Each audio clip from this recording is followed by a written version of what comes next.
Hello. I just got off of a double shift. I am exhausted, but album of the day cannot wait. So, I'm gonna ask you a quick question about how you feel when people get quiet. Do you get scared? That's a reasonable response.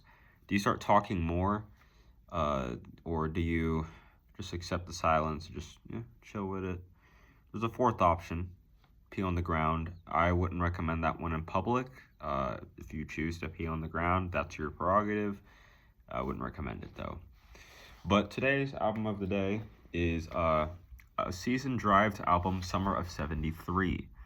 And I have a funny story about this album. So this band is a Swiss Midwest emo band that was only active for like 3 years in the early 2000s. They released two albums. This is one of them. It had a very limited run of copies, supposedly. And their other one I really want is called Falling. One day I'll get it. I would literally do anything for that album. But yeah, let's talk about this album. So this album is a Midwest emo, post-rock, indie rock album. There's lots of big crescendo-y moments. For example, Summer of '73, right there is for me a very nice, well-written song. Accident Scene is nice. Happiness is it's see, all of these songs are a bit on the lengthy side. They're all nice songs, but they are very long, It's a bit of a departure from their first album, which is still has that energy, but it did feel like an incomplete project in a couple ways. I feel like, they were very happy with what they did, but, there was a lot of moments where it felt like there was not enough build up, or it felt like the mix wasn't full, and that's probably a mixer's fault. But this album, it does feel like they played more into their crescendo-y making and post-rock kind of stuff, post-emo, if you will. That's a term I use for like post-rock emo albums, especially Midwest emo. My Farewell to My Remembrance is an instrumental track. There's a couple of those. But yeah, Pale Sister is probably my favorite song. I really like the lengthy, atmospheric texture that song has. A lot of these songs do have that. But I got this album. This was the only copy I could find on Discogs from a guy in France. His name is Arnold, and he has a Discog store, and that's where I found this album. I had a little conversation with him. Turns out he was the manager for this band and a couple other bands back in the early 2000s, whatnot.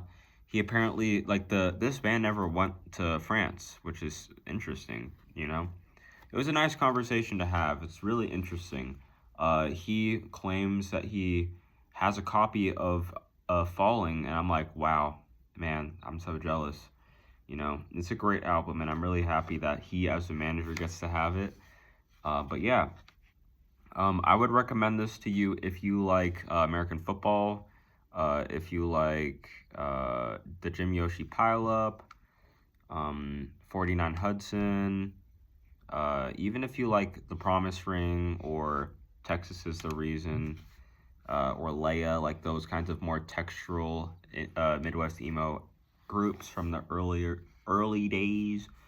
But yeah, or if you like just textural music in general, like if you like Sigur Rós, you would also like this, or maybe Talk Talk. There's a bit of Talk Talk-ish moments here and there. Not really jazzy stuff, but definitely post-rock stuff.